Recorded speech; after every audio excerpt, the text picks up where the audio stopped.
Hello, my name is Justin Leclue, and I'm here today with Will Sloan. And you're listening to the Important Cinema Club. Why did you do like a fist bump when you said that? I'm projecting strength. And today we're talking about Chantal Akerman. The muscles from Brussels. I do not think that's the way people describe her. I know Jean-Claude Van Damme actually took her moniker because he was such a big fan. So for people that don't know who Chantal Akerman is, how would you describe her, Will? Oh, God, you've really put me on the spot here. She makes... Okay, first of all, I love Chantal Akerman, so I'm just going to do it. You're gonna put down your intellectual credentials, just drop it right on the table. So now I'm going to explain it like I would to a 4-year-old. Chantal Akerman makes... long and slow movies about lonely and alienated people. That's right. Who often have mommy issues. Yes. And she recently passed away a few years ago, but she has been making movies since the early 70s, when she famously stole a bunch of 35mm black and white film from somewhere she was visiting to make her first picture, which you actually saw, Will. Je tu il a. Well, first of all, I want to talk about what she's most famous for, which is Jeanne Dielman, landmark of feminist cinema. I remember I saw this movie. I'll just say what my experience with it is, and because I think you saw it this week. I did. I was in second year university when I went to see this movie at the Cinematheque, I think in 2008, and I went almost as a joke. Why? Because I'd heard that this movie was this 205-minute movie where all of it was just a woman doing household chores. And that it was supposed to be a masterpiece. Did you go by yourself to go and tell your friends on the school ground of the university that Well, I didn't plan to tell anyone, but part of me thought, this seems like a test. This seems like... It's also like a parody of art films, yeah, right? exactly. Aside from Andy Warhol filming the Statue of Liberty for 8 hours. Yeah, what else is there for me to see? Building, yeah. So I went there fully not expecting to make it all the way through. And I have to say it was one of the best experiences I've ever had. So take a step-by-step of you watching the film. Was it a crowd? Was there a big crowd? Yeah, it was sold out. And did people get up and leave? I don't think they did very much. There were certainly bathroom breaks, but the movie stars Delphine Seyrig from Last Year at Marienbad as Jeanne Dielman, a homemaker in Paris, and we see her as she mops the floor, as she vacuums, as she sweeps, as she feeds her son. Her son comes home once each night and goes to bed. We see her chop vegetables. We see her bathe. And once a day, we see a mysterious man come in, and she goes to the other room with the man. Then she emerges from the room with some money, and she puts it away for safekeeping. So you see the first day, and then you see the second day, and then she wakes up on the third day, and you think, holy shit, we're going to see her do all that stuff again. I am going to go out of my mind. We should clarify for people that the film is also shot in static, almost Wes Anderson-style tableaus. Yeah. Where you just see her do this thing, and then there'll be a cut when she moves out of, usually to go to the next thing that she's going to do. Because it's 205 minutes, basically each day takes about an hour. But even though it's an hour, it feels like you're there for a day. There is still a great cumulative impact as it goes along, because as it goes along, you can see her get slowly more and more stifled, more and more restless. She starts getting a little bit more and more erratic. Anytime she leaves, she checks her mailbox, and of course there's nothing in the mailbox. But then as the days go on, you see her checking more and more perfunctorily and slamming the mailbox. Just little things like that. She's making potatoes, and at one point it boils over and they're ruined. It's once you see the first base day, the second day are those tasks kind of a little bit askew. Yeah. They're not exactly the same. They just feel a little bit wrong. I was reading an article by Jonathan Rosenbaum called Romance of the Ordinary, where he mentions that one of her key preoccupations is the discomfort of bodies in rooms.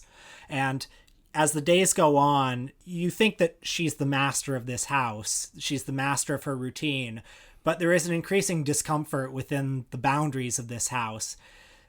There's a long stretch of the movie towards the end where there's a baby, which whenever she picks it up and starts cradling it, the baby cries. And then when she puts it down, it doesn't cry anymore. A scene like this reminds me of Jerry Lewis in Cracking Up as he's slipping on the floor, trying to get in a chair.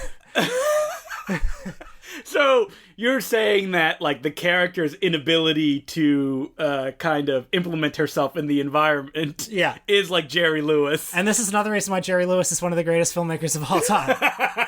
Both Jerry Lewis and Akerman are obsessed with the discomfort of a body in a room. There's a reason that the French really loved Akerman and they love Jerry Lewis. They're one and the same. And there's also this sense of when you have so much to do, seemingly, but you also have nothing to do, how it can just eat away at you. Like at one point she goes and leaves the apartment and goes to a cafe.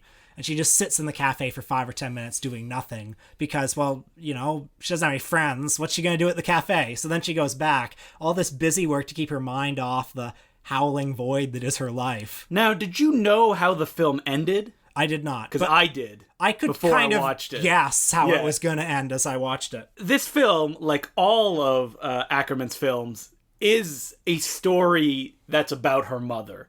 She, in a documentary I watched, I Don't Belong Anywhere, the cinema of Chantal Akerman, says that she saw Jeanne Dielman as a kind of reflection of what her mother had to go through to make her life for herself. Mm-hmm. And maybe had to do things that she did not want to do to be able to keep going and to support the people that were in her life. In the case of Jeanne Dielman being her son, who is only there usually in the evenings. Watching this movie in a theater was an extraordinary experience because you saw it at home, so it probably didn't have the same impact. It didn't. But when you're trapped with it, you really do feel like you're trapped with it, and you become more conscious of Akerman's use of sound, which is extraordinary. Like, by the third day, the clicking of her heels on the floor, the sound of the knife chopping the vegetables, it becomes almost overwhelming. You're like, holy shit, stop chopping the vegetables. I'm gonna go insane.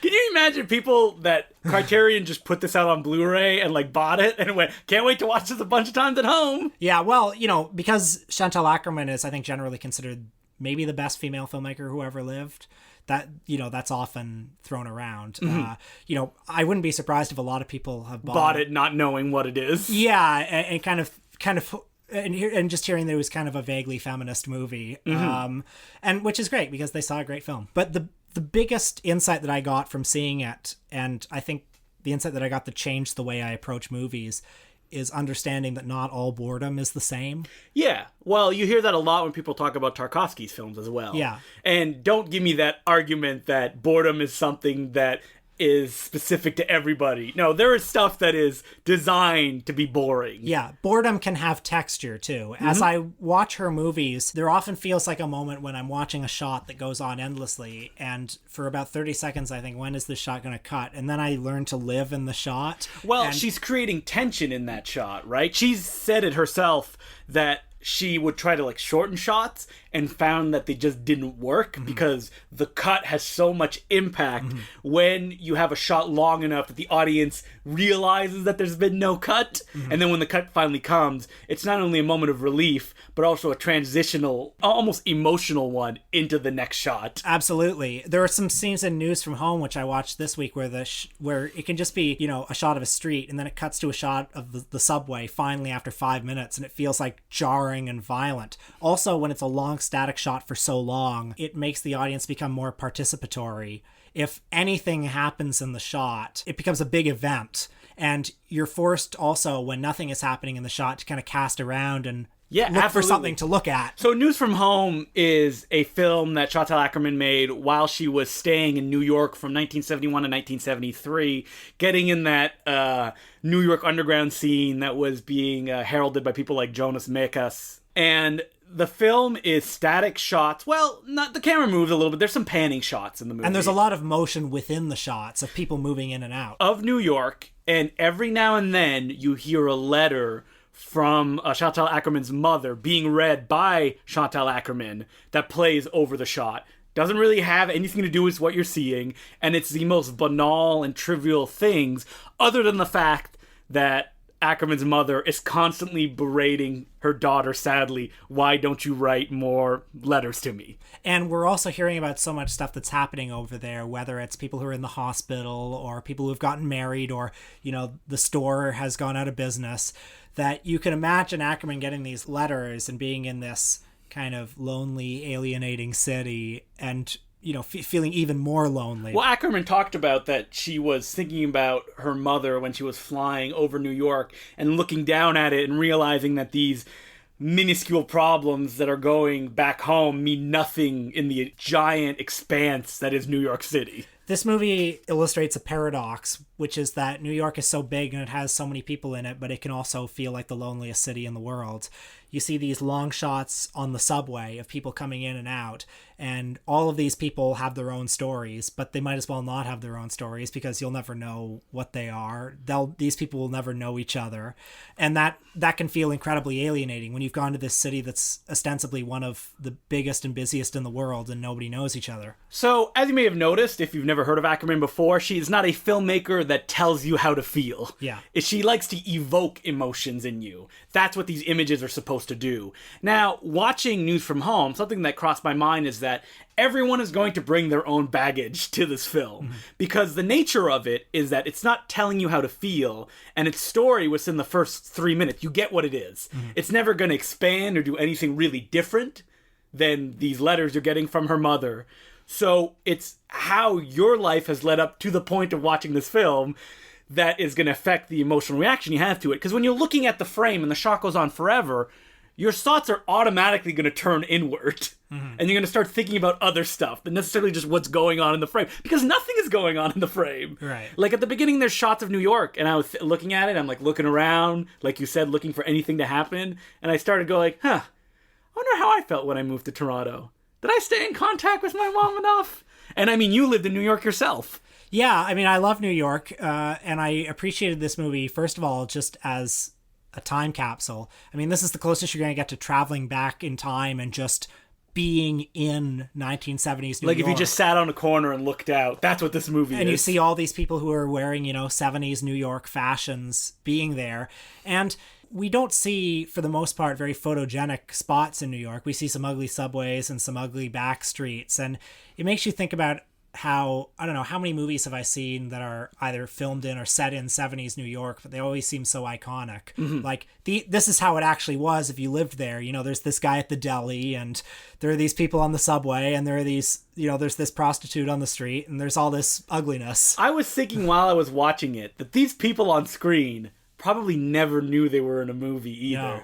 And that kind of bugged me because it made me think like these people probably died not knowing they were in a film that many people consider a classic and was released on the Criterion label. Yeah. Did you, I don't know, maybe this is too personal a question, but did you think of your own family when you were watching this very much? I did. Yeah. My mother calls me all the time saying I don't call her enough and stuff like that. Yeah. And how important it is when I call her.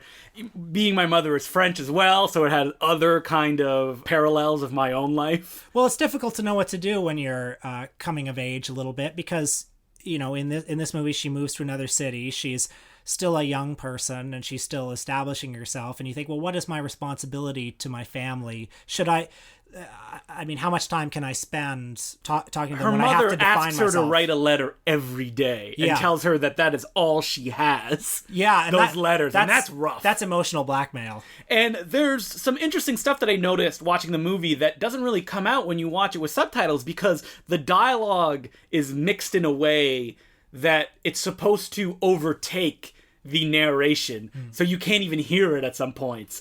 Just to underline the fact that what her mother's saying doesn't matter. And that the city is kind of overtaking it because Chantal Akerman's life is kind of, in a different place than it was before. Also, visually, as seemingly simple as a lot of these images are, some of them are incredibly beautiful. I'm thinking of two in particular. One is this static shot on a New York subway platform where it's framed very geometrically with the pillars of the station and the bricks of the wall, and you see people entering and exiting the screen almost like a side scroller video game. to use a lowbrow example. Yeah, we're talking about intellectual stuff here, Will. How dare you? She's a filmmaker who's very meticulous with her kind of construction of the frame. The other one is the last 10 minutes of the movie, which are a long shot of her on a ferry as it's leaving New York from the southern tip of Manhattan. and you see the city recede slowly into the clouds as a couple of birds are flying toward the camera. I'm not sure I could explain what the symbolic significance of that is. I just know that it's very beautiful. I'm sure there would be some symbolic significance. I've watched interviews of Akerman talk about her work, and as opposed to the way that her films actually are, she was kind of like a firecracker in real life, like very excitable and excited about her films. And she used to say that, for example, in a movie like South that she made about the American South and the fact that a black man was murdered in a town she was filming, when she shows a tree, she sees someone being lynched on it. And she's just going to show you that tree and not give context. So she expects either the audience to have a similar reaction to her, or to have another reaction based upon their own life experiences, which is a weird thing to balance, right? And you can understand why someone would watch News from Home and go, man, this film is super boring. Yeah. Because I'm not getting anything out of it. Yeah. But I appreciated the movie, I guess, the most as an immersive experience. Yeah. I've rarely seen a movie where I felt, to the extent that I do with this one, that I lived in it for a time. Because it's not demanding anything from you, right? But it's demanding a lot from you. It is, but it's not requesting specific emotions. Yeah. Chantal Akerman liked to say that the way she sees movies is that she wants you to realize that time is passing, that you have experienced that time. Otherwise, when you go see an action adventure film and you have a bunch of fun and you're like, whoa, I can't believe it was only like 90 minutes. You have lost that time because you have not experienced it. And she said that her movies, she wanted them to be experiences. Well, so I watched Les Rendezvous d'Anna, which from 1978, which was her follow-up to Jeanne Dielman. I probably pronounced that very badly in my No, it's fine, non-Francophone accent. And this movie follows a filmmaker played by Aurora Clement, playing Chantal Akerman. Basically, a Belgian filmmaker who's on a promotional tour of Europe with her new film. And we see her, on trains going from city to city, having 3 different encounters. One that's a one-night stand, one that's with her mother, and one that's with an ex-boyfriend. And so much time is spent of her on the train looking out the window, just seeing it go by. And so many stack shots of her sitting on the train. And it's over 2 hours long, so, I mean, somebody could be forgiven for finding it almost unendurable, but it made me think of train voyages that I've been on and how, all train stations look the same, all hotels look the same, so many areas of cities look the same, and there's something very, to use a word that's applied to her work a lot, alienating about that experience. And there's something about travel, even though you think it should be fun, it can be very conducive to loneliness. Yeah, I mean, if there's anything that you should take out of most of Chantal Akerman's films, is that her characters are lonely and that they will never find any kind of happiness except for maybe the one in her mother's embrace, but that's also very crushing and leads to more loneliness. But yet, oddly enough, I found Les Rendezvous d'Anna also very beautiful, and I think partly because it was nice to see a feeling and an experience I've so rarely seen expressed, articulated in a movie. So it feels nice to share that feeling with Chantal Akerman. But it's also giving you something that films are not technically engineered to deliver to an audience, right? To make them feel lonely and to make them feel dreary. But when you share that loneliness with Chantal Akerman, you feel less lonely because you feel that somebody else has had that feeling too. How's that for a pseudo-profundity? So, do you feel more lonely or less lonely now? Well, right now I feel great because I'm with you, my pal Justin, recording a podcast that's going to go out to hundreds of people. That's to true. Important Cinema Nation. And Chantal Akerman continued through her career making variations on these films. Every now and then she'd throw a curveball, like she made Golden 80s, which is a musical set in a shopping mall, but it's also about the kind of alienation of trying to find your place in life, and that the structures, in this case being an indoor shopping mall, offering no satisfaction to the individual. And she made a comedy starring William Hurt called A Couch in New York. The minute your voice went up a little bit, I knew that's the movie you were going to go to. I haven't seen this movie, and in fact, I was shocked when I found out she directed it, because this is one that I would see at Blockbuster Video all the time in the previously viewed section. I read an interview with Chantal Akerman where she said she was genuinely disappointed with the reaction to the film, because as a filmmaker, she wants people to see her films, whether they be like alienating emotional experiences. She wants asses in seats so she can share the message she was trying to put up on screen. And with The Couch in New York, all she wanted to do was to make like a light, fluffy, romantic comedy, and nobody went and saw it. Yeah, if you're going to sell out, you want people to buy. And she said that the reason was that people that wanted a Chantal Akerman film were disappointed, and then nobody else came because they didn't advertise it correctly. You mean Chantal Akerman Nation didn't show up? That's right. And Chantal Akerman, she was always working in some form, whether it be through visual installations or even her last film, No Home Movies, which was actually the first time that I ever heard about her because I didn't take any film history classes or anything like that. Really, I saw it at TIFF, and Jeanne Dielman had such a big effect on me. It was such a kind of a paradigm-shifting movie for me that I waited a full 7 or 8 years to see another one of her movies. And you didn't rush out and like write a list of all her films to check them off as you watch them? I mean, it just seemed like a lot of work. I had that Criterion Eclipse box set sitting on my shelf for about 7 years. I think it's Chantal Akerman in the 70s it's called, right? Right, which has News from Home. Je tu es l'aile. Yeah. And the other one. The Rendezvous d'Anna, I don't know what it's in English. And some shorts. So, I saw No Home Movie, and I feel like it's one that's lingered with me since I saw it. I didn't really know what to make of it at the time because it's so... Well, it is a home movie. It's very rough looking. And it feels also like a summation of all her work up until then. Right. So if you hadn't really followed her relationship with her mother, it doesn't quite mean the same to you. But I will say that even when I saw it that first time, her mother's decline in the last 20 minutes of the film hit me pretty hard. And it's specifically even more difficult when you consider that Chantal Akerman committed suicide after the movie came out and her mother had passed away. And she says in the documentary, I Don't Belong Anywhere, that her mother had passed away by the time she's doing those interviews. And she says she doesn't even really understand what else there is in life for her at that point. Wow. And obviously that depression did overtake her in some way. Even though that in the doc, she's very smiley and happy to talk about her films. Well, I definitely consider this kind of a work in progress episode, if anything, because I've only scratched the surface of her work, but but apparently I've seen everything I need to see because it's the same themes over and over again. Yeah, I was gonna say that like in 10 years you're gonna tackle some of her other films once you can watch them in VR. Can you imagine News from Home like in a VR set so you can't look at anything else but these city streets? You know what? I'm sold. Let's do it. All right, the Chantal Akerman collection now in virtual reality. We'll do a remake where we just go to New York now and put the same letters. Or how about Toronto, where it's all like all the condos and stuff like that? Yeah, and then we have your mother leaving voicemails and my mother as well, being like, "You haven't talked to me in 2 weeks. I haven't heard of you. What's up?" Yeah. All right. So, do we have any letters, Will? I don't know. Do we? All right. So we do have some letters. Oh, nice. And this one... First of all, thank you to Important Cinema Nation for sending us letters, because I really wouldn't know what to do without them.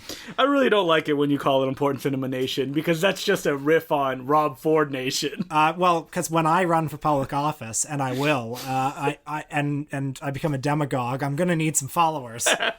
And you're going to get them from Important Cinema Nation and your other podcast, Michael and Us? Right. Well, I mean, I'll of course be running as a hardline Republican, so I don't need those fucking Luke Savage lefties over there. Listen to Michael and Us weekly. All right. So the letter goes, Dear Sirs, if you were to watch every movie ever made, would the secrets of the world unlock? Oh, what a waste of time that would be. I say no. I think it is important, especially when I was a kid, to ingest as much media as I could, because it did teach me kind of life lessons within the context of a simple genre that I feel like I use in my day-to-day life to this day. I think everything you consume goes into the big primordial soup that is your brain and informs you in some way. Having said that, I think there are certain kinds of films that I've seen enough of. I don't need to see any movies, with, I don't know, what's a shitty kind of movie. Superhero movies? I mean, do I need to see Guardians of the Galaxy 2? Probably not. I've seen the first one. Maybe I should. I do. Saw it twice. I saw it once for you. Thanks. I mean, I think you can also take some time to read some books and listen to some music. Yeah. And while obviously movie is the purest art, because it's got music, it's got words, it's got pictures, at the same time, a lot of films fall within the same kind of structural conceits that you will not see in music and or books or theater or opera, which I know that Will experiences at least once a year, so we can say that he can. I probably go 2 or 3 times a year to the opera. Okay. I was talking to Emily, my girlfriend, fucking dare you? And she thought you went every month. And I went, I don't go every month. I was like, no. But the idea of watching everything is such a fool's errand. Number one, you can't. You're going to die. Number two, there's so much crap out there. Why would you watch it? Yeah. I've seen so many movies, I pretty much get them. I think. And that's the end of the Important Cinema Club. Thank you, everybody. All I want to do is go to parties now. If I watch every movie labeled comedy on Netflix, will I become a funnier person? Absolutely not.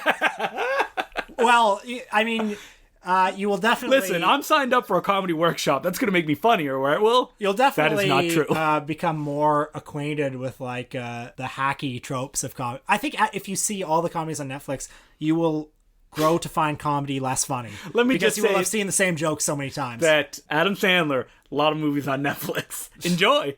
Yeah. I would say if you want to become funnier in a way that people will at least nod and go, that is funny, just watch all The Simpsons from season 3 to 10. Yeah. And just regurgitate those jokes. Yeah, or watch Jimmy Fallon every night and do his monologue jokes to your friends as if you made them up. Did you ever do that? Did No. you ever watch David Letterman and pretend that they were your jokes? No, I actually, like, from a young age had a strong sense of honor about that kind of thing. Also, I don't know if you've noticed this, but when little children recite jokes that they saw on TV as if they thought of them, it's never convincing.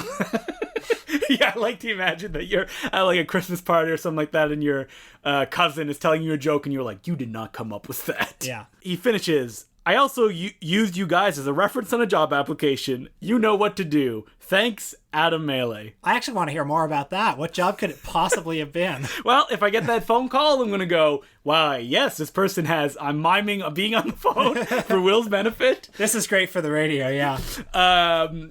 He has impeccable podcasting taste. Yes. I don't know about him as a person other than that, but if you're going to judge someone by the things they consume, hire this man. He's written free content for us to read on the air, and so he's kind of like our unpaid intern.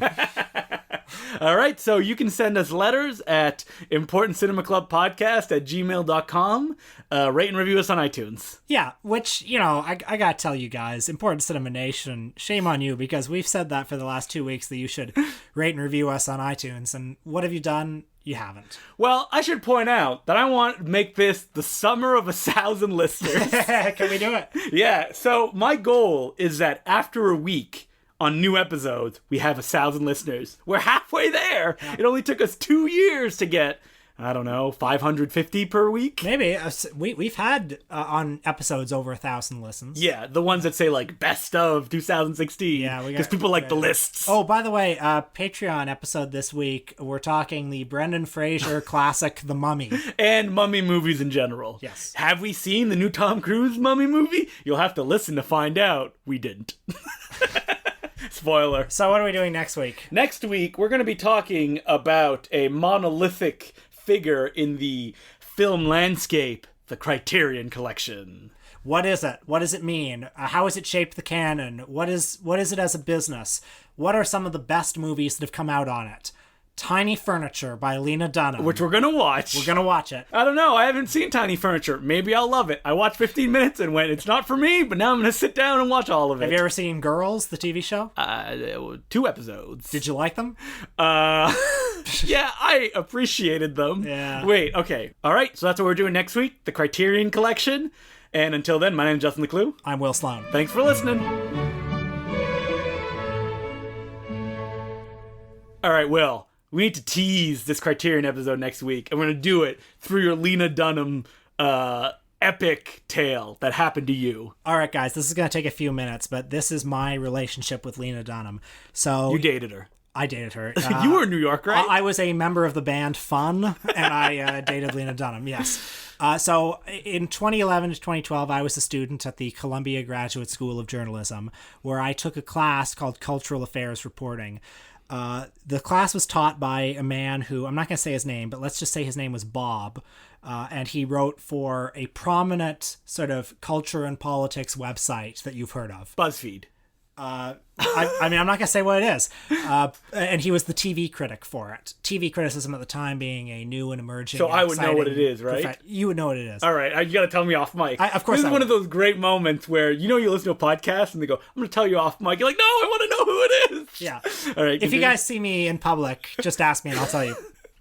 So he told us that we were going to study culture through the lens of 4 people: Cindy Sherman, Madonna, Lena Dunham, and I can't remember who the 4th one was. Okay. Doesn't matter. But I always forget who the 4th one is. But it ended up being about 80% Lena Dunham. Oh, Marilyn Monroe. That was the 4th one. But it ended up being 80% Lena Dunham because he had just seen the first 3 episodes for this new show called Girls. He'd got a screener and he thought it was major. He said, this is going to be at the top of everyone's best TV of 2012 list.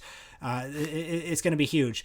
So we all had to write an essay on Girls. It could be whatever we wanted. So we saw the first 3 episodes. Then we saw the first 3 episodes again. In the same day? The next class. And then he couldn't come to class because he was at an art opening. So we watched them again during that time. Wouldn't you just get up and leave?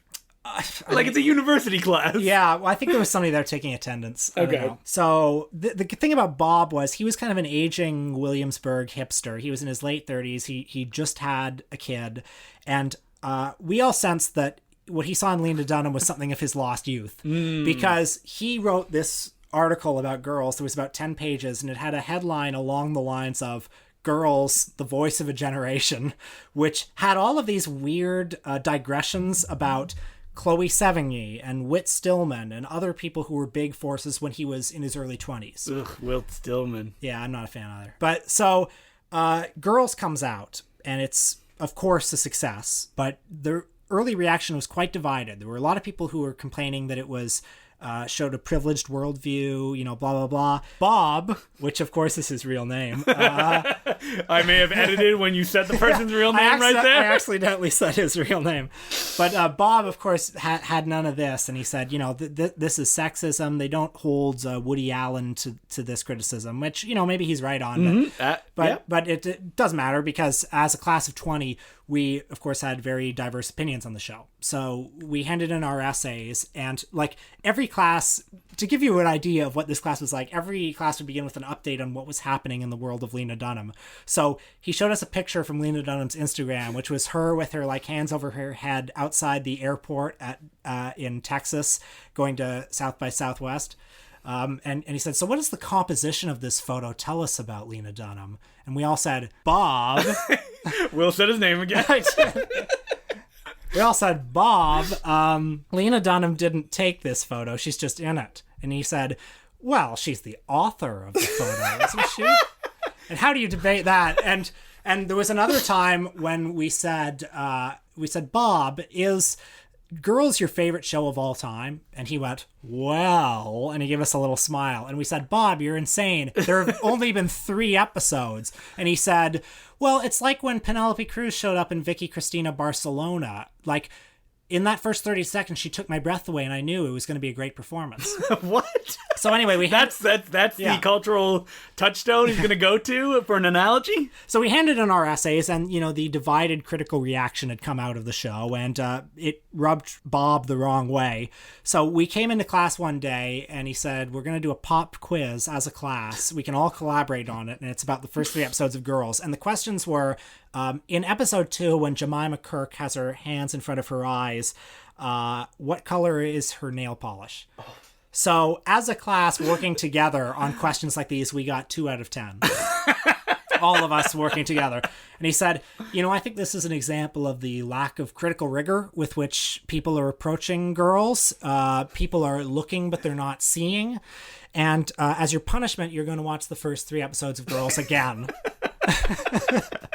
And there was almost a mutiny. Really? People, there were howls of anger. And I said to him, I think this is unfair because you're clearly upset about the critical reaction to the show and you're transferring it on to us. And that's not right. And he didn't say that I was right, but he didn't make us watch the first 3 episodes again. But we did see the rest of the first season. And what was your grade at the end of that class? It was just pass-fail, so I passed. It was not hard to pass that class. All right. Well, we can't go without talking about someone that just passed away recently. Adam West. My Lena Dunham. So we've talked about Adam West on this podcast before, I believe, in the context of Batman versus Superman. And he came up on the Three Stooges episode, I believe. And so Adam West was a big part of your life, wasn't he, Will? I mean, I watched Batman every day after school. He was my first hero, basically. And he defined your idea of Batman, right? Like the Tim Burton Batman. Him and Michael Keaton together. Okay. Yeah, they were the light and the dark. Yeah. Michael Keaton being the dark. Yeah. But I mean, Adam West, more than Michael Keaton and more than any other Batman, is Batman. Yeah. He's the one who is defined by the role. And it's been interesting to see people's critical reaction to Adam West passing, because the thing about Adam West, it's been interesting to see people's reaction to Adam West passing, which has been almost all positive. Because, like, what are they going to throw stones? Like, people are going to go, oh, he wasn't that much of an actor. Looking into his filmography, it was weird that he just didn't make that many films. Like, Batman defined his life. My feeling about Adam West, and I think he's very good as Batman. He's great as Batman. And it was a very deliberate performance that he did. He was playing purposefully ridiculous. And I don't think that the Batman TV show would have been as fondly remembered if it wasn't for Adam West. Yeah, he really played it up. I'll say that I've seen him in other stuff, a couple of Westerns, and, The Outlaws is Coming. He was never a great actor. He was always a little wooden. With Batman, he found the perfect role for him. And then later on in his career, he perfectly transitioned into kind of the Leslie Nielsen thing on Family Guy and on Look Well. But I don't think he's somebody... I'm sure he was very upset in his career that he got so typecast as Batman. But I actually don't think Batman hurt his career. No, I don't think so. I think it was the perfect thing. Yeah, like he may have led to nothing if he hadn't gotten Batman, right? He might have had Richard Harrison's career. Well, Richard Harrison was in a lot of movies, but he wasn't famous. Yeah. Like if you go to someone on the street, you're like, hey, big Richard Harrison fan? They're going to go, what? No. And like Adam West emerged in the 60s around the time when kind of that square-jawed studio leading man was going out of fashion. Yeah, like Leslie Nielsen was on the backtrack at that point. Yeah, and, he got... After Batman ended in 68 or 69, who were the stars? They were Dustin Hoffman and Jack Nicholson and people like that. So he caught it right on the edge of self-parody. Yeah. But we should talk about Look Well for people that don't know what it is. It's amazing. So Look Well was a pilot that was made in the 90s and was written by Conan O'Brien and Robert Smigel, who did like a bunch of Conan O'Brien related things. He works for Saturday Night Live a lot. And this pilot is... Adam West plays a washed-up actor that was on a Brannigan-style cop show, but his show was called what again? I can't remember. It's like Bannigan, I think? Yeah, something like that. One of the running jokes is that everybody thinks he was in a different cop show. Yeah.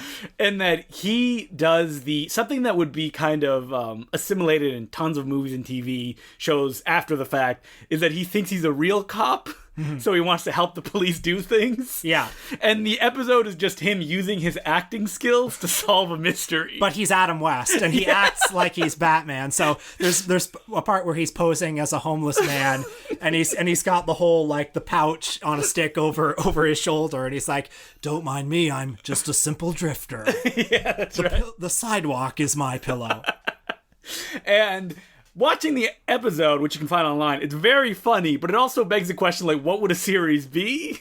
This is the thing. I mean, I would have loved to have seen a series, but even if it was just that one pilot episode, it's gold. It's perfect on its own. And I think that's what people should go see if they want to experience Adam West if they haven't. But at the same time, I do want to end this on, you got a chance to interview Adam West. It was one of the best experiences of my life, honestly, because... when you get to talk to somebody who was your very first childhood hero when you were like 4 years old, it feels like your life coming full circle in a way. I interviewed him, he couldn't have been nicer.